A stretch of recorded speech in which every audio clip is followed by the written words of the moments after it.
Ito tayo. Marshall Bluetooth Emberton. Magandang klase to. Kaso mo, ang problema ay nagcha-charge naman siya sa indicator. Pero pag tinanggal mo na yung charging port ay wala na. Wala na siyang power. So meaning hindi nagkakarga yung battery. Kaya umpisahan natin to ng pagbabaklas mga newbie. First time ni Recontech na makagawa nito. Marshall Bluetooth speaker. So yan, may mga kaano lang dito. Parang slotted para sa lock ng goma. So palibot lang yan na mayroon. Medyo ingatan lang natin, pero yung rubber naman parang silicone type siya, nababanat ba. So ganun pa man, ingatan pa rin yung pagbabaklas mga ka-Recontech. Susundan nyo lang ito, ginagawa ko. Medyo may kahabaan ng konti yung video natin, mga 25 minutes, dahil gusto kong i-share ito sa mga newbie at ganun din sa mga followers ko at subscribers di Recontech, para sila man din o kayo man din ay makagawa o makatanggap ng ganitong gawain o repair, ay magkaroon kayo ng basic idea kung paano ito baklasin. So ayan, inuunti-unti nating baklasin at wawit, punong-puno naman ng screws. At ang screws na to mga ka-Recontech at newbie ay hindi standard na Phillips screw. Ito ay bulaklakin o star kung tawagin, special screw. Kaya kung wala kayo nito ay sorry na lang, hindi nyo yan mabubuksan. Kaya ngayon pa lang ay binibigyan ko na kayo ng precaution. Flower type screwdriver yan. Ito naman frame na to ay nasusungkit lang yan sa gilid-gilid, katulad ng ginagawa ni Mr. Recontech. Ayan makakalas na yan. Yun tanggal na. Ayan, may screw pa rin. 2, 4, 6, 8, 10, 12. Pero yung speaker po ay pwede nang hindi tanggalin ng screws yan. Yung apat na yan ay tinuturo ni Mr. Recontech. Pwede na po yan hindi tanggalin. Medyo nung una ay naisama ko sa pagtanggal, pero na-realize ko lately na pwede na palang hindi siya tanggalin. Yung na lang, particular dyan sa apat na kanto ng speaker ang inyong tatanggalin yan. Bali 6 yun. Pag natanggal po yung 6 ay nababaklas na din po siya. Pero anyway, katulad nga ng sinabi ko, ay first time ko nga gumawa nitong Marshall, kaya naidamay ko rin yung apat.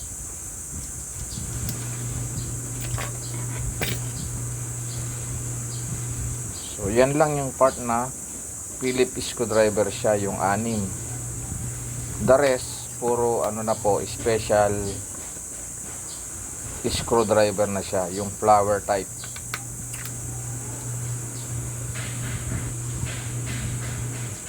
Ayan, pag natanggal na po yung last na yan ay mahuhugot na po natin. Kung napansin nyo biglaan na lang na isa na lang yung natira, kasi gusto kong i-cut yung ibang part para mapabilis tayo.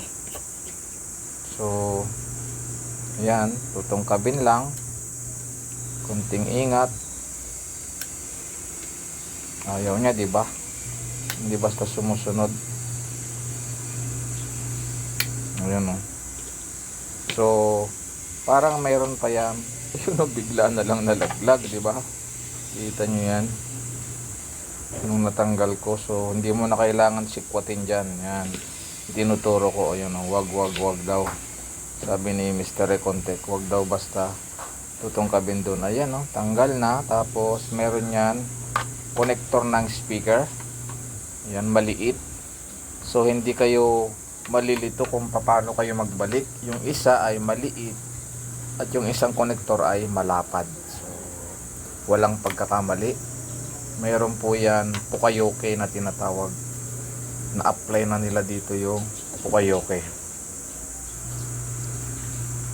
Hindi mo pwedeng ipag-mix yung dalawang connector kasi nga hindi magkakasya yung isa. So another special screw. Ilan yan?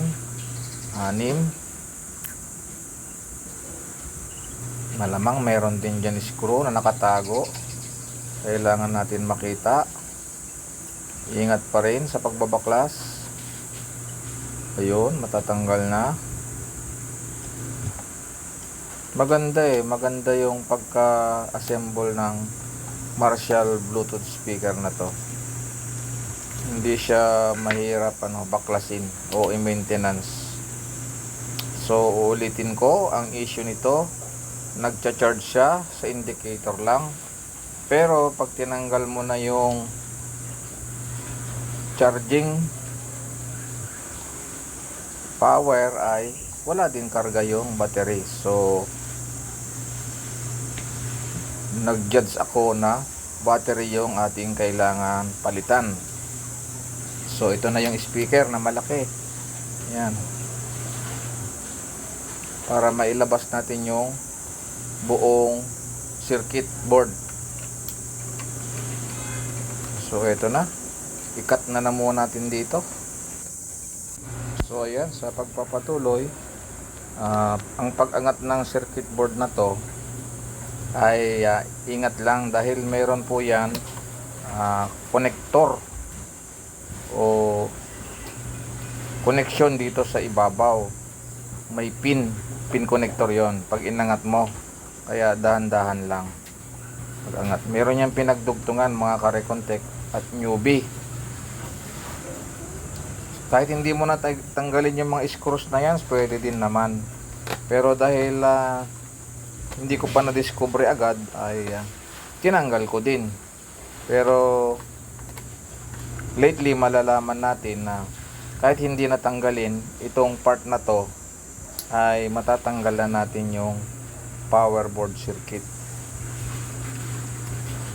o yung board circuit ng amplifier. Maiaangat na natin yon. Pero anyway, nandyan na yan kasi nga hindi ko nga din alam yung kabuuan nito. So ayan, natanggal na.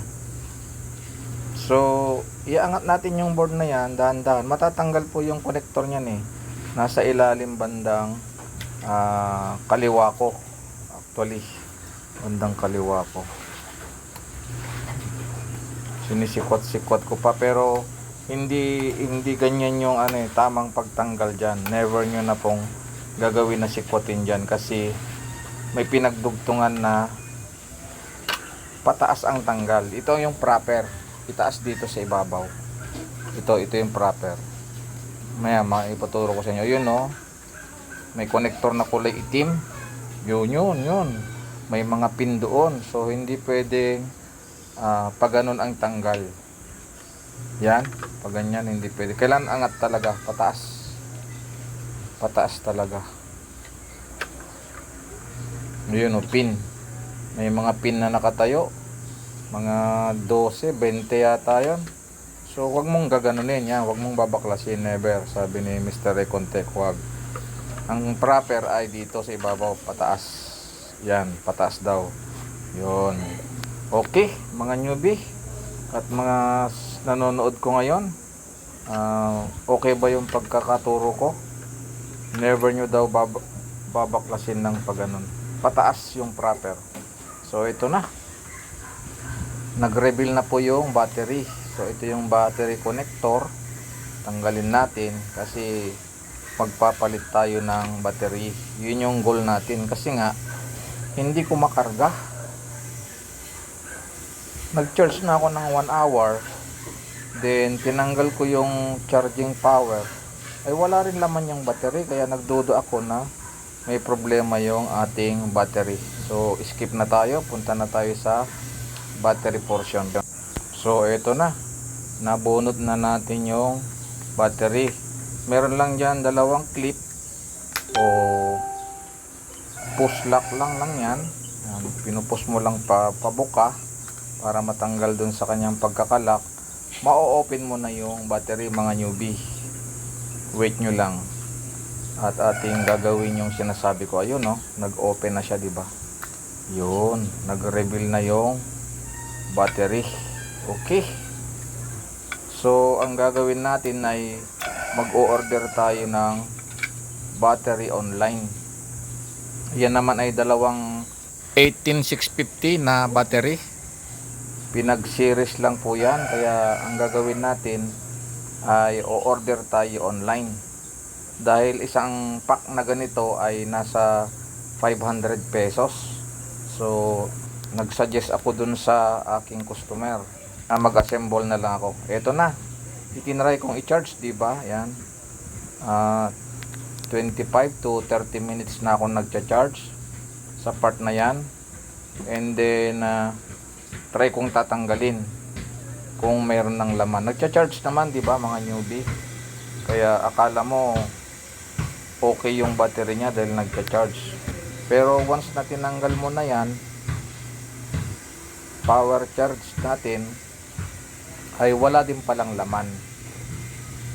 Wait nyo lang medyo patagalin pa natin ng konti para kapanipaniwala naman na na-charge ko na yan ng kalahating oras. Dapat kahit 1 bar man lang yan o 2 bar kapag walang problema yung charging. So ito na, tatanggalin natin yung charging port o charging supply. Ayan, parang full bar na nga kung tutuusin pero wala palang laman. So ito, tanggalin natin wait nyo lang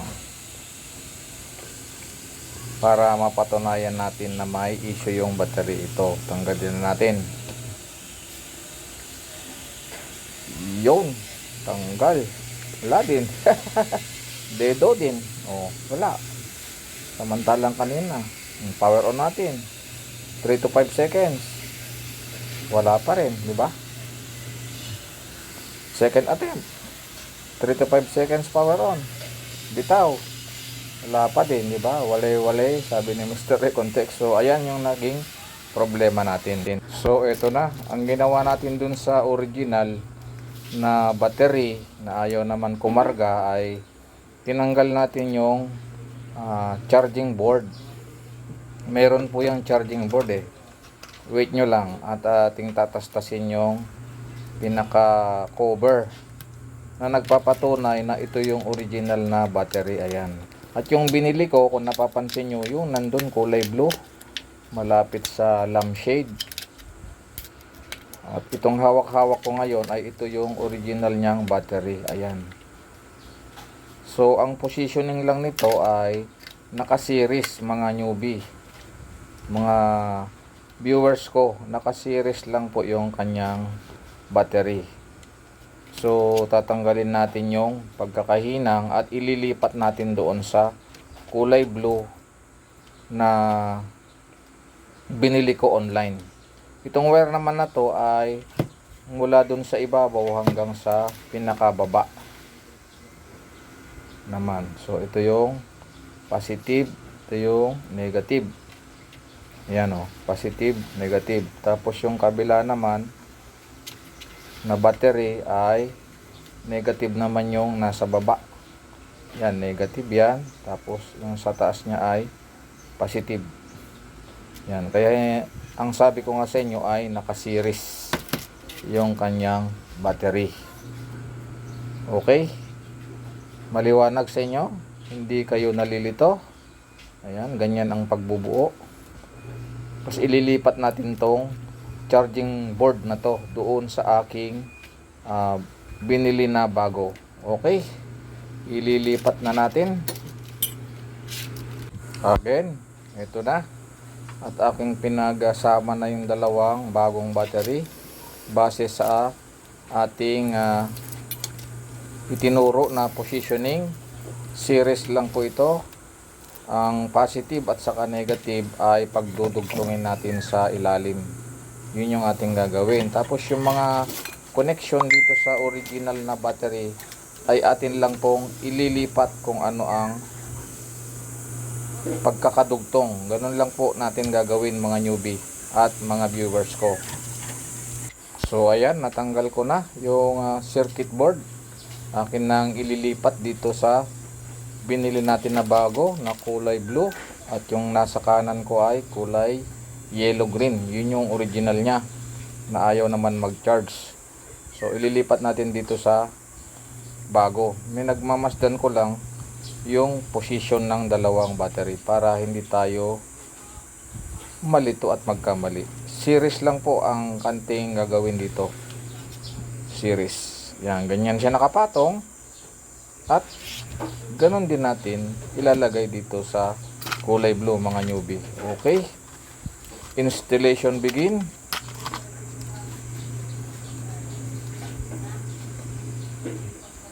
Ayan na. Nilalagyan lang natin ng tingga yung positive at negative part ng battery para mayroong pagkakapitan ng charging board mamaya. Ayan. Ganyan yung initial na ginagawa ni Recontech para meron tayong paghihinangan. Okay, hindi kayo lito, mag-proceed na tayo. Halos kompleto na natin yung ating paglalagay. Yan, na-connect ko na siya. May nakaharang kasi, magnifying glass ko po yan kasi nga para makita natin ng maayos. Hindi naman ibig sabihin ay pinagtatakpan ko kayo na hindi makita, pero at least nasisilip nyo pa rin siya. So nilagyan ko lang ng kaunting flux yung aking soldering lead para mabilis dumikit. Ayan. So wala tayong mekos-mekos dito mga ka-Recontech. Tunay po yan. Yan yung ating binili na battery online. Ayan na, tapos na. Then yung sunod dyan ay yung pinaka-ground. Yung negative sa ilalim. Meron tayong kulay yellow na wire na dapat ay mai-connect doon sa ilalim. Ito naman yung sinasabi ko na wire na kulay yellow na papunta doon sa pinaka bottom part ng battery. Yan.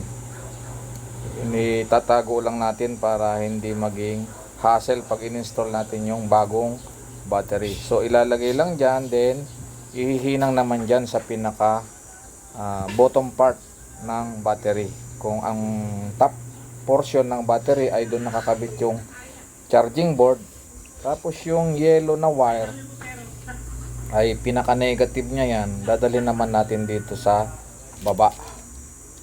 Negative yan ng 3.7 pag nagcha-charge po siya kasi 5 volts lang tayo eh. Yan. Okay. Cut tayo ulit. Then pakita natin kung paano natin siya dinugtong. Ayan, naglagay tayo ng paanang capacitor, di kaya ay resistor. Pinag-series natin yung dalawa kung mapapansin nyo. Pero hindi kasama yung resistor, ha. Puputulin din natin yan after maihinang dito sa kabilang portion ng battery. Diyan natin ihihinang yung kulay yellow na wire kanina. Yun ay negative ng 3.7 volts. Basta kung ano yung position dun sa luma, mga ka-Recontech at mga viewers, ay ganun din yung ginagawa natin sa ngayon. So ito na, i-connect ko na yung yellow wire na yon doon sa pinaka bottom part ng battery. Ay sorry naman, hindi ko sadyang pagtatakpan ito, pero ganun yung gagawin natin. So ayan, naihinang na natin. I-cutting lang natin yung excess ng connection nya. Yan, malinis na siya. Naidugtong na natin yan, yung sinasabi kong yellow wire papunta dyan sa bottom part. Kompleto na tayo. So So ready na tayo sa pagte-testing kung mayroon na nga ba tayong output na 7.5 volts dapat yung ating mami-measure. Okay. Goods na to mga kontek, mga newbie, atin nang tetestingin. Ito na, ready na tayo. Napagbuo ko na yung mga board at ito na yung baterya, pinakahuli. Yung ating bagong inassemble na battery. Mali pa ang pinagsusuksukan. Ayan, dapat ay sa ilalim. Medyo caution lang tayo. Ayan, excited na kasi si Mr. Recontek kung yung ating bang ginawang supply na bagong battery ay working na siya. Working na ba siya? Try nating power on. Ay, saglit lang. Babad-babada mo naman ng matagal. 1, 2, 3, 4, 5, 6 seconds. Bitaw. Dapat ay mayroon ka ng makikita. Ay, wala pa din. Hehehe, bakit kaya? Atin ding alamin kung bakit. Baka may something pa tayong hindi naikabit mga kare-contact. After ko na malagyan ng bagong battery ay wala tayong dito sa negative na to. Ayan, tinrace ko yan. To negative papunta dito. Yan sa point na yan. Yan. Malapit sa fuse. Tapos pagtawid dito wala. So switching to na mag negative. Ang ginawa ko ngayon from this point to this point negative yan. So nag jump ako ng calibrated 3 ampere wire. Yan. Ito naman switching lang to. So nakarekta na tayo ngayon. Yan, ilagay ko dyan. Then try natin. Try natin guys. Ito na siya. Try natin ilagay. Dito. Battery. Asan na? Battery. Ayan. Battery. Oops. Oops, yun. Sumuksok na. Musok ba? Wala naman. Then pindutin natin yung power on. Power on usod. Power on natin. 1, 2, 3, 4, 5. Ayun, nag power na siya. Ayun, meron na indicator ng battery. Last time kasi wala tayo nyan pagka binuhay natin. So meaning okay na. Yun yung problema niya, wala tayong negative kasi. So try tayong mag sounds. Subukan natin without the charger muna tayo. Without charger dyan. Muna natin i-charge. Okay. Saan ang ating cellphone? Yun lang. Wait lang natin, tapos video natin later. Gagamitin ko yung cellphone sa pag bluetooth Okay. So ayan, pagkatapos natin ma-troubleshoot, ma-jumperan yung switching transistor, naglagay tayo ng jumper wire papunta sa ground kasi parang wala siyang ground kanina. So i-try na natin, buhayin na natin. Yan. So ayun, meron na siyang supply. Ayun, pumula na doon. Hindi yan nakasaksak sa charger mga guys. Hindi yan nakasaksak.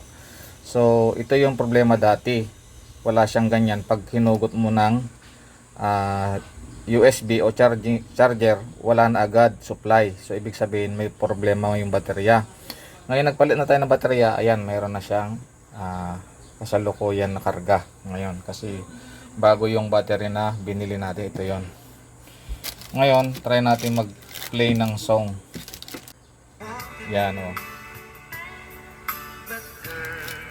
diba? So working na siya.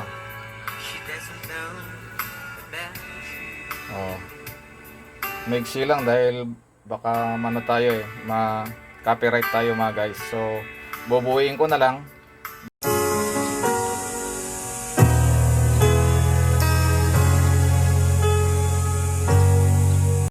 sinadya kong tanggalin yung music sound kasi nga baka makapiright tayo mga karekontek. So hanggang dito na lang at goods na goods naman na yung unit natin.